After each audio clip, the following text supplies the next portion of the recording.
Good morning, children. Today we will study one more new term of thermodynamics, entropy.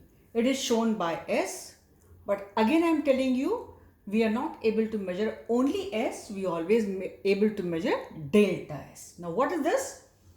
It is the measure of disorder or randomness of a system. It is a measure of disorderliness, disorder or randomness of a system. It is entropy, a term shown by S, denoted by S, is a measure of disorderliness, disorder or randomness of a system. Delta S is equal to Q reversible upon T. Q, heat evolved or absorbed of any system in a reversible system, and T, the temperature in Kelvin. So children, there are some more points of entropy. This delta S is always, which we measure, is S final minus S initial. It's always there. We cannot measure only initial or final state. We are only able to measure the difference. And this delta S is equal to S final minus S initial. Or say delta S is equal to total entropy of products minus total entropy of reactants. P minus R, final minus initial. So if they give you at all the entropies of products, you add up all, minus entropies of all reactants, you add up and then only you subtract. So delta S is equal to total entropies of product minus total entropies of reactant, final minus initial. Here we take product as final and reactant as initial, if at all it is so. Now, furthermore points. The entropy of universe always increases during a spontaneous change, a spontaneous reaction, and tends towards a maximum value. The entropy of universe always increases. This is just one more statement. The entropy of universe always increases during a spontaneous process. If a process which is spontaneous, if it takes place, it always increases the entropy of this universe and tends towards a maximum value. And gradually this way, when all the spontaneous reactions will take place, it will reach towards a maximum value. Children, it is also a kind of statement for second law, or a term which is used in second law entropy, a point for that also.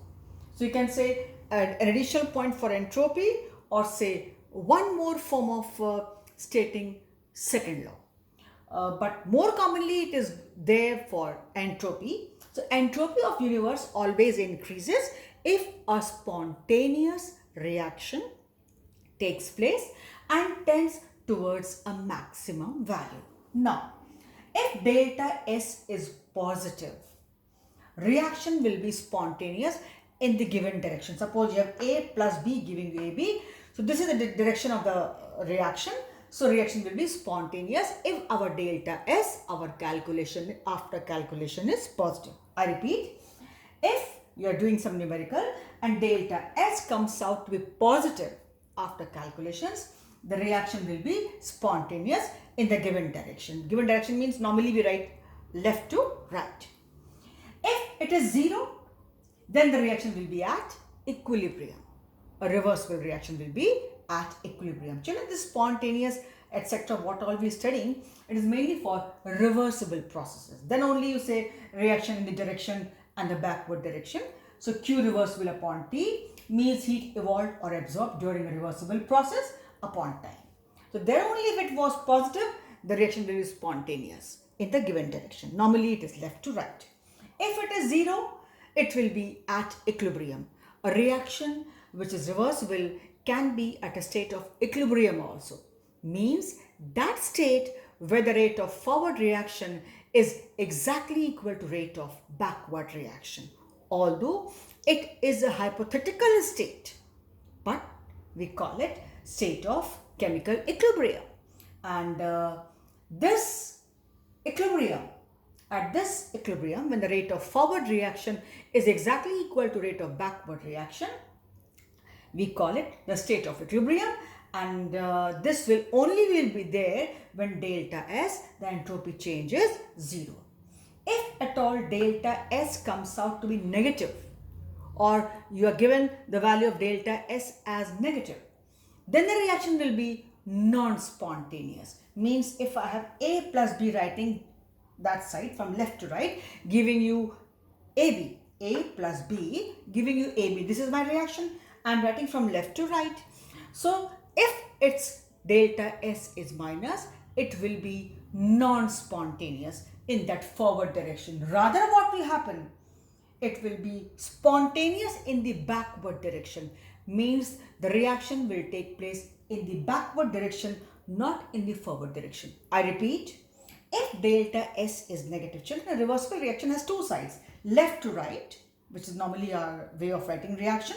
Similarly, reversible means from right to left also. You have seen some reactions in your class 10th also which are reversible. So, likewise it is here. Suppose I have A2 plus B2 giving me 2AB. This is one reaction. Or say for example, H2 plus Cl2 giving me 2HCl. This reaction is there, left to right. So if delta S is positive, it will take place. If it is negative, it will not take place. It will not be spontaneous. It will not take place on its own. Rather, in that case, what will happen? The backward reaction, 2HCl will break up to give you H2 and Cl2. If the forward reaction is not spontaneous, which is taken for granted to be the direction of the reaction, so obviously the backward reaction will be feasible, possible, or should take place or will take place if other suitable conditions are there. I repeat, if delta S is positive, so H2 plus Cl2 giving you 2HCl will take place in the same direction. A direction which is taken for granted, the direction for the rate of the direction for the reaction to take place. If it is 0, so our same reaction H2 plus Cl2 giving you 2HCl, which was reversible, will be at equilibrium. Means it is that point where the rate of reaction of H2 plus Cl2 giving you 2HCl, whatever is there, the exactly same is the rate of reaction of 2HCl decomposing back into H2 and Cl2. Got it? Okay. If it is minus, delta S is minus, means our H2 plus Cl2 giving you 2HCl, that reaction will not take place. So what will happen? Obviously, if other conditions are there, the reaction will take place in the backward direction. So the reaction will not be spontaneous in the direction mentioned, means to which we call forward reaction. Right? So in that case, possibilities that the backward reaction may take place if provided again other conditions are there. Suppose the conditions are not suitable for that. So H2 plus Cl2 will not give you 2HCl. That will not take place. For backward, we don't know, because some conditions are required for the backward reaction also.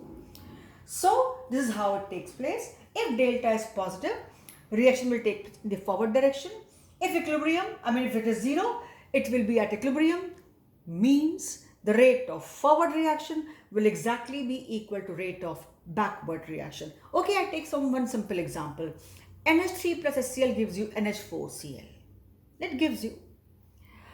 Equilibrium means the rate with which NH3 plus HCl gives you NH4Cl. Equilibrium means at the same time with the same rate NH4Cl breaks up to give you NH3 NHCl. It sounds very strange, but it is a hypothetical state. It is assumed that at this point of time, the rate of forward reaction is exactly equal to rate of backward reaction. So that stage at which the rate of forward reaction is exactly equal to rate of backward reaction, again I'm saying hypothetical, is called state of chemical equilibrium or state of equilibrium. At that point, delta S will be 0. But if it is delta S minus after calculations or is given to you, then as I said, NH3 plus HCl will not give you NH4Cl. Understood? That's how it takes place. Possibility, NH4Cl breaks up to give you NH3 NHCl backward in the backward direction. So I hope these points are clear to you. For this video, this is enough.